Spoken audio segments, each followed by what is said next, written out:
भगवान भुवन भास्कर उदय होकर आपकी जीवन को नष्ट कर रहे। दिन गया, रात्रि आई, रात्रि गया, अब पता नहीं दिन पूरा हो कि आज का ना हो। सच्ची बात, बड़ा भयावह है ये मृत्यु लोग। ऐसी कल्पनाएं प्लानिंग हो रही कि लगता है अजर अमर हम हैं।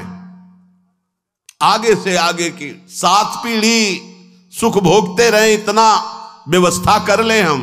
7 मिनट का भरोसा नहीं कि जिनके लिए हम 7 पीढ़ी की सोच रहे हैं वो 7 मिनट रहेंगे कि नहीं, या जिससे सोच रहे हैं ये रहेगा कि नहीं। बड़ा भयावह विषय। तुम्हें भय नहीं लग रहा?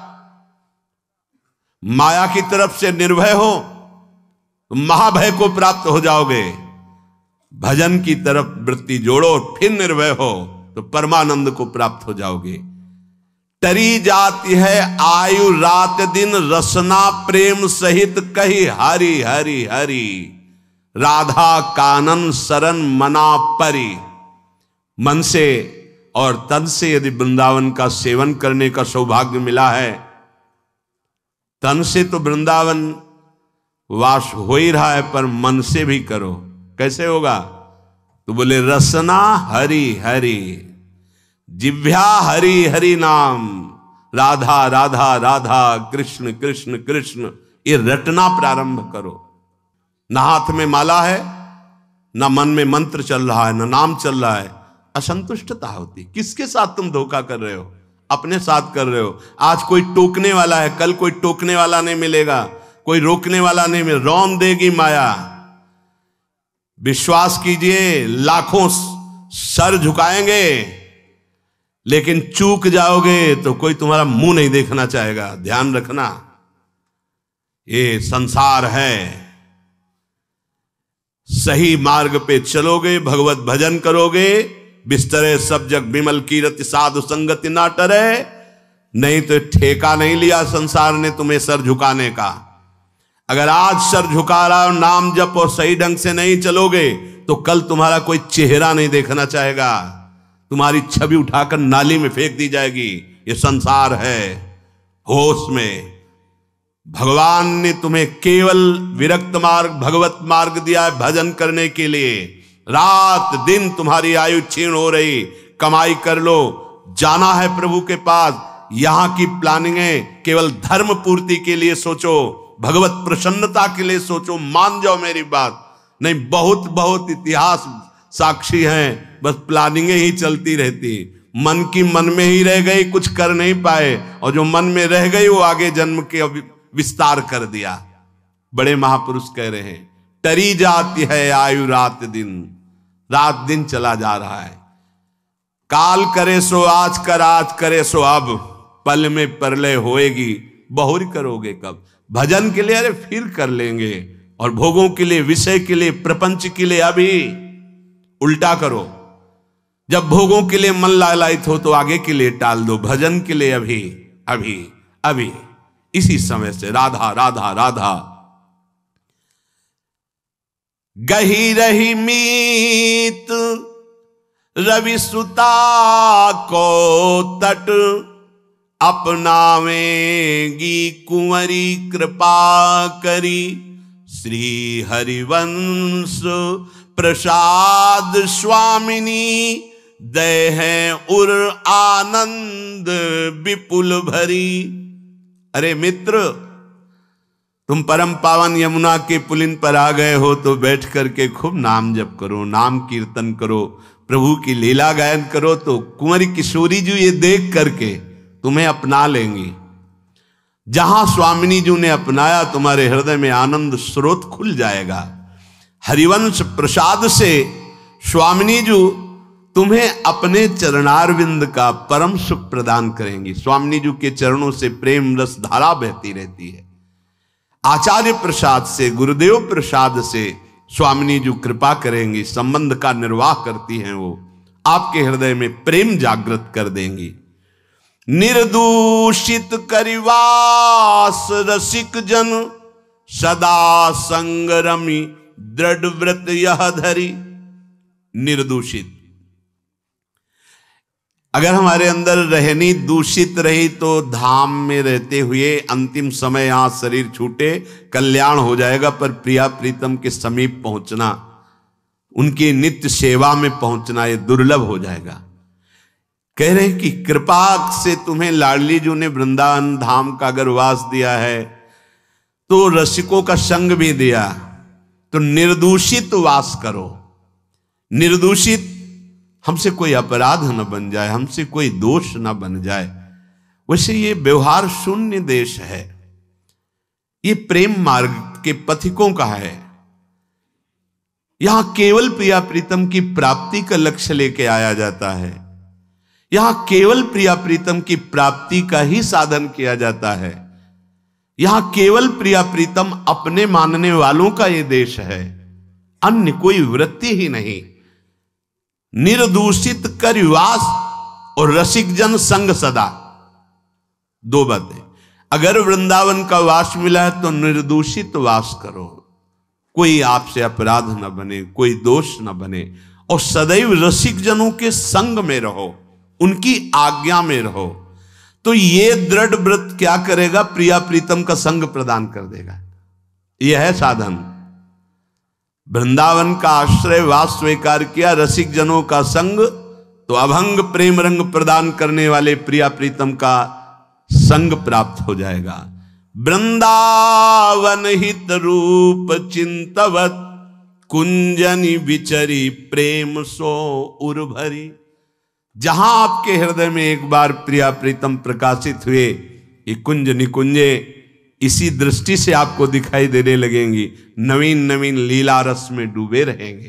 पर निर्दूषित कर वास रसिक जन, रसिक जनों का संग, तो फिर दुष्संग का त्याग, दुष्संग ना होने पावे। कल देवर्षि नारद जी के भक्ति सूत्र में दुष्संगः सर्वथैव त्याज्यः, सर्वथैव त्याज्यः, दुष्संग की पहचान तो कह रहे हैं जो शिष्णोदर परायण है, रसेंद्री के अच्छे अच्छे पदार्थ खाने के लिए जबान ललचाती है, जनेन्द्री भोग के लिए हर समय बावरे बने रहते हैं। शिष्णोदर परायण, यद्यशद भी पथि पुनः शिष्णोदर कृतोद्यमैः आस्थितो रमते जंतुस्तमो विशति पूर्ववत् सत्यम शौचम दया मौनम बुद्धि श्रीर्यशः क्षमा समो दमो भगश्चेति यत्संगाद्याति संक्षयम् ते स्वशान्तेषु मूढ़ेषु खंडितात्म स्वसाधुषु संगम न कुर्याच्छोच्चेषु योषित क्रीडा मृगेषु च।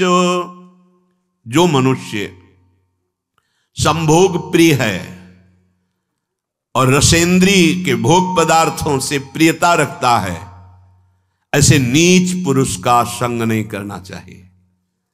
जो भगवान की भक्ति से रहित है, केवल शिष्ण और उदर परायण है, उनका संग नरकगामी बना देगा। भगवान मना कर रहे हैं। आस्थितो रमते जंतुस्तमो विशति पूर्ववतम। पूर्व में हम अनंत जन्मों में इन्हीं भोगों में फंसे रहे, आज हमें परमार्थ का मार्ग मिला है। यदि हमने कहीं ऐसे पुरुषों का संग कर लिया तो हमारा परमार्थ बिगड़ जाएगा। सत्यम शौचम दया मौनम बुद्धि श्रीर् यशः क्षमा समो दमो भगश्चेति यत्संगाद्याति संक्षयम। ऐसे दुष्ट संग से हमारे जीवन में सत्य का अभाव हो जाएगा। सत्य बोलना, सत्य मार्ग में चलना, सत्य चिंतन करना छूट जाएगा। पवित्रता नष्ट हो जाएगी, दया की जगह क्रूरता आ जाएगी, मननशीलता जो भगवत चरणारविंद की होनी चाहिए वो विषयों की होने लगेगी। हमारी बुद्धि, लज्जा, स्त्री, ईश्वर, ये सब भागवतिक सद्गुण नष्ट हो जाते हैं।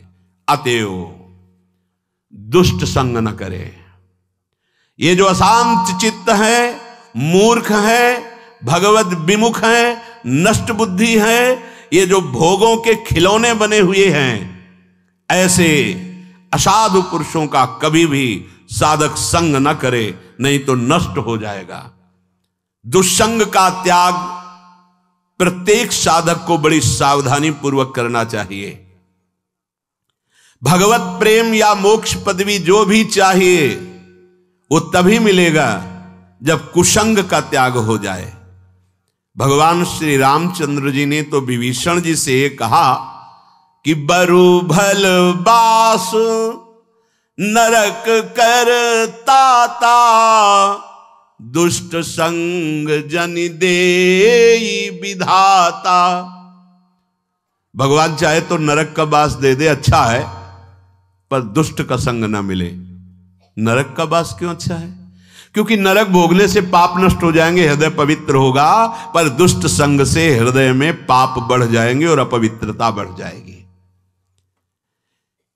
दुष्ट संग बड़ा दुर्भाग्य उदय होता है तब मिलता है, जैसे बड़ा सौभाग्य उदय होता है, भगवत कृपा होती तब साधु संग मिलता है, ऐसे बड़ा दुर्भाग्य उदय होता है तब दुष्ट संग मिलता है।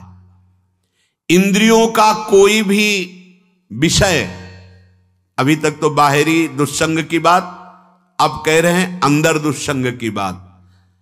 व्यक्ति जनित दुष्संग और वृत्ति जनित दुष्संग, अब अंदर की बात। इंद्रियों का कोई भी विषय जो हमारे मन को प्रियालाल से अलग करके, सतमार्ग से अलग करके भोग लालसा पैदा कर दे, पाप लालसा पैदा कर दे, गंदे विचार बढ़ा दे, हमारे भगवत प्राप्ति से हमारे चित्त को चलायमान कर दे, वो दुष्संग है वृत्ति का। बड़ा सावधानी की जरूरत है।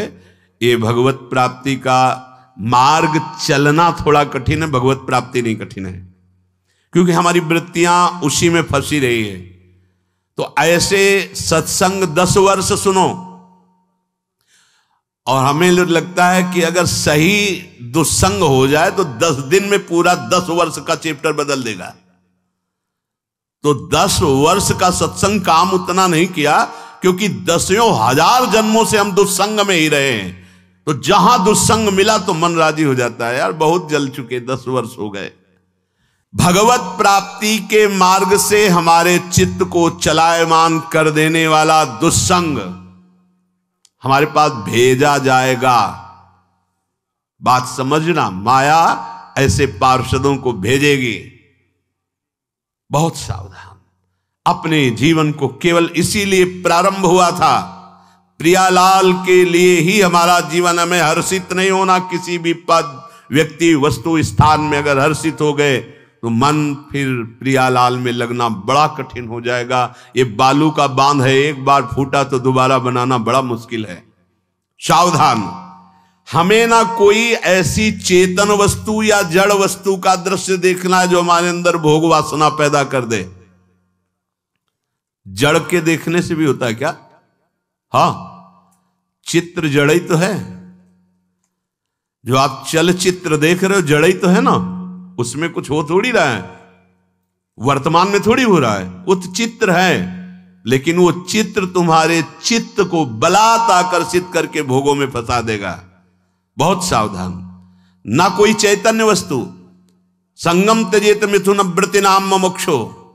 मैथुन धर्म से युक्त किसी भी प्राणी पर दृष्टि जाए तत्काल मानसिक प्रणाम करके हटा लीजिए। दोबारा दृष्टि गई तो पतित हो जाओगे, संकल्प विकल्प होने लगेगा। इसीलिए साधक अपनी दृष्टि पर शासन रखता है।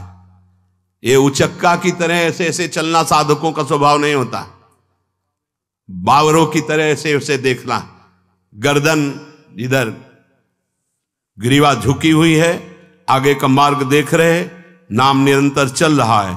किसी से बात कर रहे हैं अगर तो भगवत वार्ता कर रहे हैं, चेहरा देखना जरूरी नहीं, चाहे स्त्री हो चाहे पुरुष हो। जब आपको पता है कि हमारे पूज्य जन है तो हम उनका दर्शन करते हैं, नहीं तो चरणों तक सीमित है। ऐसे बात की चल लिया, कोई भी रूप हमारे नेत्रों ने नहीं पकड़ा तो प्रियालाल के रूप में तन्मयता बढ़ेगी। बड़ी सावधानी से। एक नैमिषारण्य के संत भगवान थे, वो कभी नहीं देखते थे किसी की तरफ, बस ऐसे जैसे पूज्य श्री हरि बाबा ऐसी ही दृष्टि है। अगर वो बात करते तो उड़िया बाबा की तरफ देखकर बात करते थे, अन्यथा ऐसे ही रहते थे। कुछ तो महापुरुषों का हम अनुकरण करें।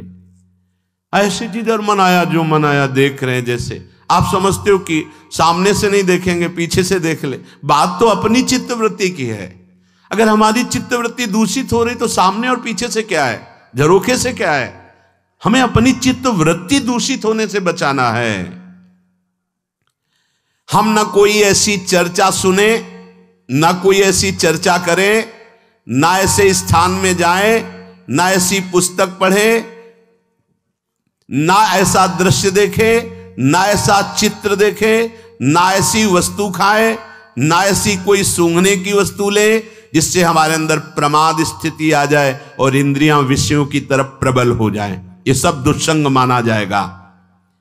याद रखना चाहिए, अच्छे और बुरे भावों की उत्पत्ति, ये 10 बातें प्रधान होती हैं। आपके अंदर अच्छे भाव आ रहे या बुरे भाव आ रहे हैं तो उनमें 10 बातें प्रधान हैं।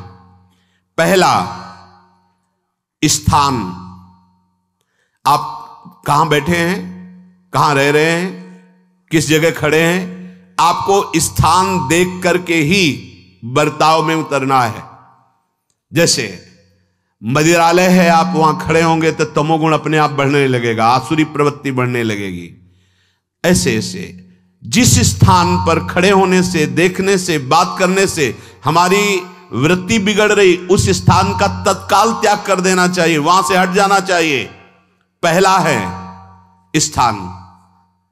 जैसे सत्संग, यमुना जी का एकांतिक पावन तट, किसी लता के नीचे, किसी संत भगवान के सानिध्य में, अब हमारा ये स्थान भजन वृत्ति बढ़ाएगा। उस व्यक्ति का घर जिसके पास जाने से वासनाएं बढ़ रही, उस स्थान में जहां दृश्य देखने से हमारे अंदर गंदी बातें आ रही, पहला है स्थान। दूसरा है अन्न। बहुत बड़ा प्रभाव अन्न का होता है। अगर अधर्म के द्वारा कमाया हुआ अन्न है तो बुद्धि अधर्म में ही लगेगी। यदि भोजन पकाते समय, रसोई रांधते समय आप विकारात्मक चिंतन कर रहे हैं तो कोई भी प्रसाद पाए उसके अंदर विकार जागृत हो जाएगा। अन्न का बहुत बड़ा प्रभाव पड़ता है। एक बार पूज्यपाद उड़िया बाबा जी महाराज अपने परिकर के साथ भ्रमण में थे तो किसी बड़े धनी मानी ने निमंत्रण दिया, महाराज आज यहीं रुको। तो बाबा ने कहा हम लोग गांव के अंदर नहीं रुकते, तो बाहर कोई वृक्षों का समुदाय, जंगल जैसा, तो उसमें वहां रुके, पर भोजन उनकी तरफ से, भोजन सबने पाया। जब सुबह हुआ तो महात्मा जन, साधक जन एक दूसरे की तरफ देखे और बोले आज तो हमको बड़ा दोष हुआ, गंदा स्वप्न आया और हमारा संयम बिगड़ गया। बोले ये तो हमको भी हुआ, जितने थे सबको हुआ। उड़िया बाबा के समीप गए, बाबा ने कहा अच्छा ऐसा हुआ, ये तो अन्न दोष है, बुलाओ सन्न पवाने वाले को, फिर चलेंगे। बुलाया और बाबा ने कहा बिल्कुल सत्य बोलना, नहीं तो आप जानते हो इतने महात्माओं के संयम को आपने भ्रष्ट कर दिया, सत्य बोलना क्या बात थी। उनका महाराज संतान नहीं हो रही थी, सुना था आप बहुत सिद्ध महापुरुष हैं तो आपके परिकर को इसीलिए पवाया, अंदर काम भाव था कि हमारे कामना थी कि संतान उत्पन्न हो, वैसे चिंतन करते हुए बनाया से। बोले सबका संयम नष्ट कर दिया, होश में, नरक जाने वाली बात मत सोचो। अरे संतों को पवाओ जैसे अपने पुत्र को पवाते हैं, ऐसी भावना करनी चाहिए। आज हो भाग्य तो परिणाम खुद मंगल में निकलेगा। काम भाव से युक्त होकर क्यों बनाया, सब संतों के अंदर विकार पैदा कर दिया। अन्न का प्रभाव पड़ता है, हम जैसा अन्न पाते हैं वैसा। कई बार सुनाया है, सिद्ध महापुरुष पूज्य प्रातः स्मरण श्री बलराम दास जी महाराज झाड़ू मंडल के, यमुना के पावन तट पर ही है, रास मंडल के पास ही, वो अपने एक लता के नीचे बैठे हुए भगवत चिंतन कर रहे थे। अचानक यमुना जिस नजदीक है तो कोई माई स्नान किए हुए निकली तो नेत्रों ने देखा और विकार उत्पन्न हो गया। वयोवृद्ध सिद्ध महापुरुष, उन्होंने कहा आप तो इस शरीर को नष्ट कर दूंगा। शिष्यों ने कहा महाराज ऐसा क्यों? बोले किसी माता के शरीर को देखकर हमारे अंदर विकार क्यों आ गया? ऐसा नहीं, आज तक कभी नहीं हुआ, ऐसा क्यों हुआ? उनका महाराज आपस में सब शिष्यों ने कि कुछ न कुछ तो खान पान में गड़बड़ी हो गई, तभी ऐसा हुआ। बाबा आज परिक्रमा करते हैं वृंदावन की, बाद में आप जो आदेश करेंगे जैसा करेंगे, पहले परिक्रमा। वृंदावन की परिक्रमा का बहुत बड़ा प्रभाव, जब कभी मन आपका ऐसा विक्षिप्त हो, परेशान हो, तत्काल परिक्रमा प्रारंभ कर देना, नाम जप करते हुए। आप देखना परिक्रमा पूरी होते होते शांति हो जाएगी। बाबा ने खूब नाम कीर्तन करते हुए शिष्यों के साथ परिक्रमा दी, मन का विकार शांत हो गया। उनका ऐसा कैसे हो सकता है कि हमारे अंदर विकार आ गया? ये बड़ी सूक्ष्मता का विषय है। कल प्रसाद कहां से आया था? तो उस समय लाड़िले गोविंद देव जी महाराज यहीं विराजमान थे वृंदावन में। बोले तो ठाकुर गोविंद देव जी का प्रसाद आया था। लकुट उठाई, गए हो तो भगवत स्वरूप तस्मित तज्जने भेदा भावात। भगवान और भगवान के ऐसे जनों में भेद नहीं होता, वो भगवत स्वरूप होते हैं। गए और कहा बताओ, आपका प्रसाद न पावे तो अपराध लगे कि प्रसाद नहीं पाया, और प्रसाद पावे तो हमारे अंदर काम जागृत हो जाए, हम तो मरे ना दोनों तरफ से। तो ठाकुर जी बात कर रहे थे, दूसरों को नहीं सुनाई दे रहा था। कह रहे थे कि देखो नाराज मत हो, कलकत्ता की वैश्या थी, उसने भोग लगाया, अब उसने भोग लगाया तो हमने चख पाया, तो आपको प्रसाद का किनका लेना चाहिए? किसने कहा था कि पूरा प्रसाद पाइए? जरा किनका ले लेते हो, मधुकरी पाते। हाँ ये बात आपकी मान। तो हमारा तो पूरा विश्व है, कोई भी भोग लगाएगा हम तो पाएंगे। और हमारे प्रसाद की निष्ठा आप सबके हृदय में, तो किनका लीजिए, पूरा मत पाइए। सोचिए, भगवद अर्पित प्रसाद और वृत्ति, भगवान ने आदेश किया किनका पाओ, माधुकरी मांग के खाओ। यहां वर्णन कर रहे, यदि हम अन्न थोड़ा भी हमारे अंदर दूषित चला गया, तो जब कभी ऐसी विकार की भावना हो, आपके अंदर विकार बन रहा है, तो खोजिए।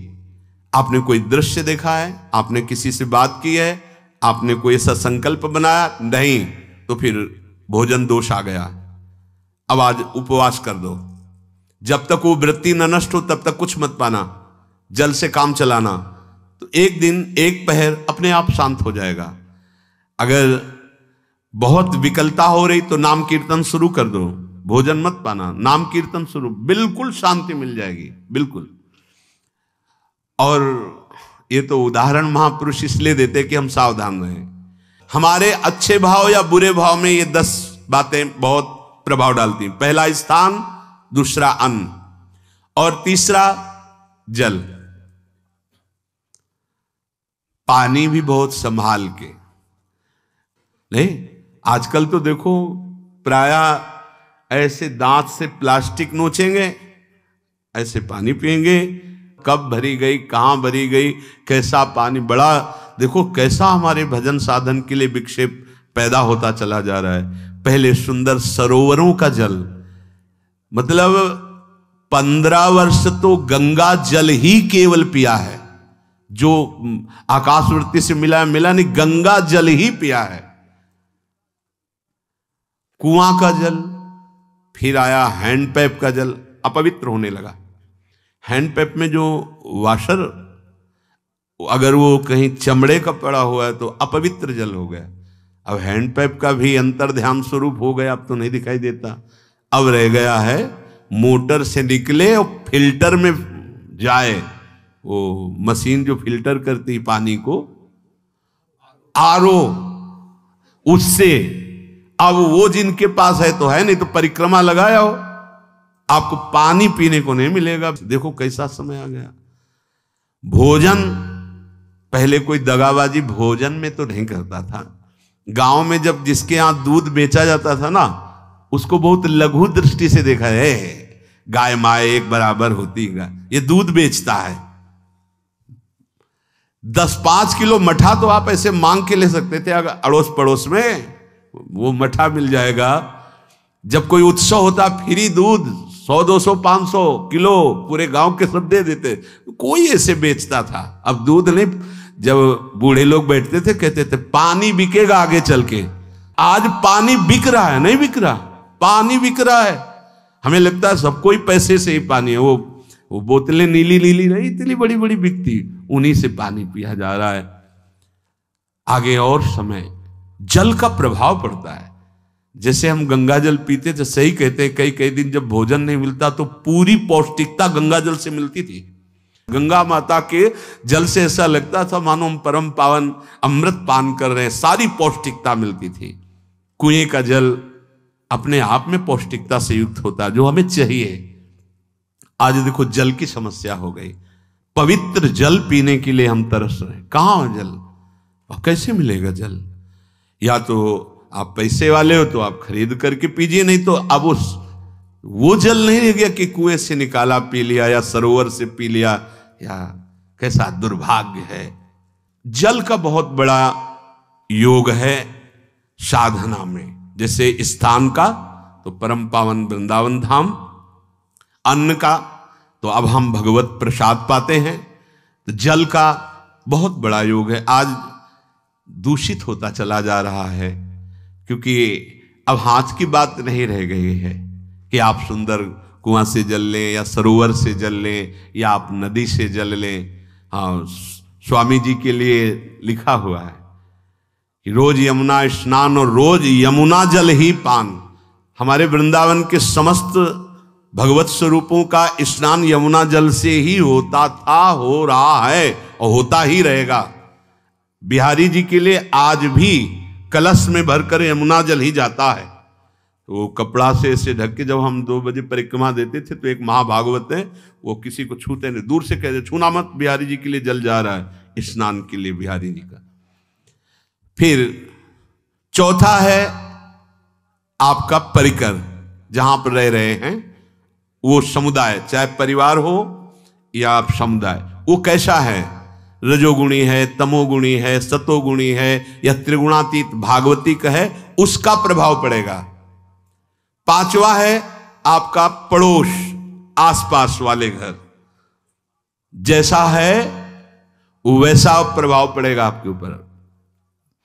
पड़ोस निंदनीय है तो बंधन से युक्त होना पड़ेगा।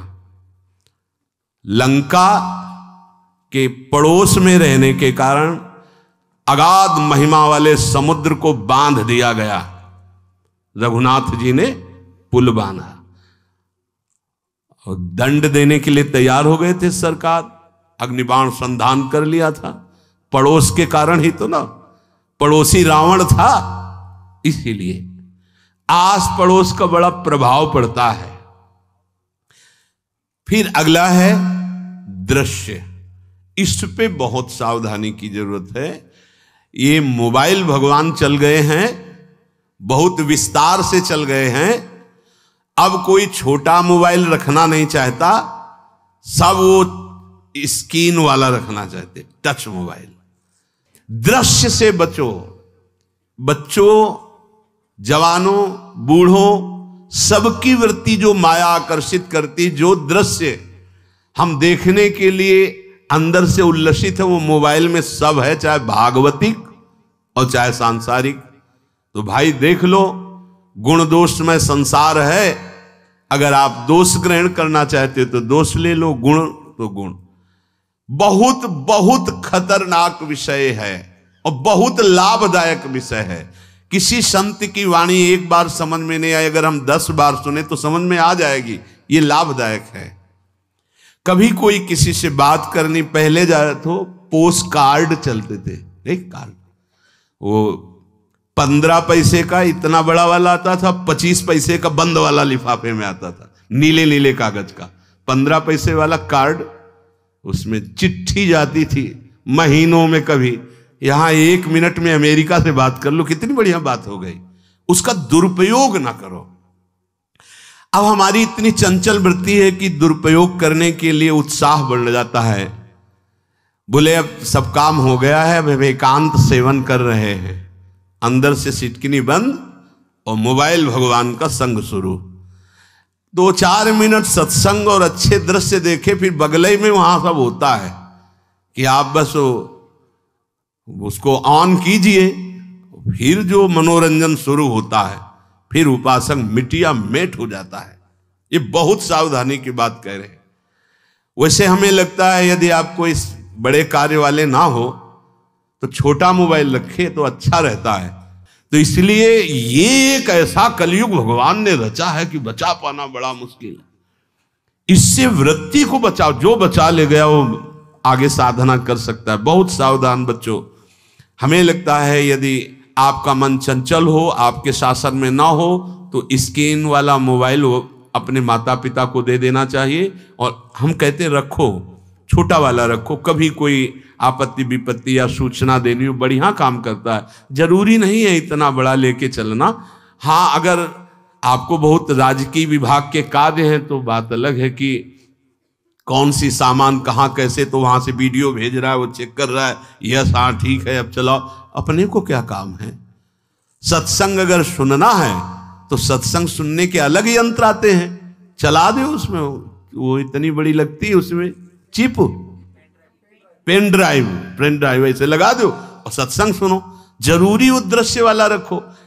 यहां कहने दृश्य, अगर गलत दृश्य देखा तो बावरे बन जाओगे और अच्छा दृश्य देखा तो भगवान के मार्ग के पथिक बनोगे। तो देखो, अच्छे दृश्य में भी दोष दर्शन की वृत्ति की गुंजाइश है।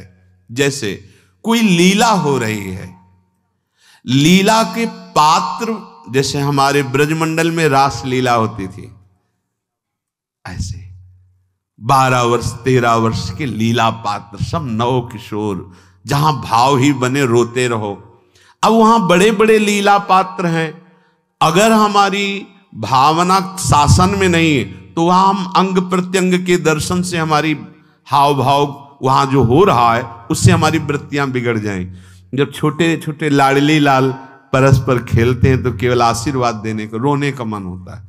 अगर आप लीला भी देख रहे हैं तो बहुत सावधानी की जरूरत है, क्योंकि वो चिदानंद शरीर नहीं है, पांच भौतिक शरीर। हमारी दृष्टि पंचभूत में लगी हुई है।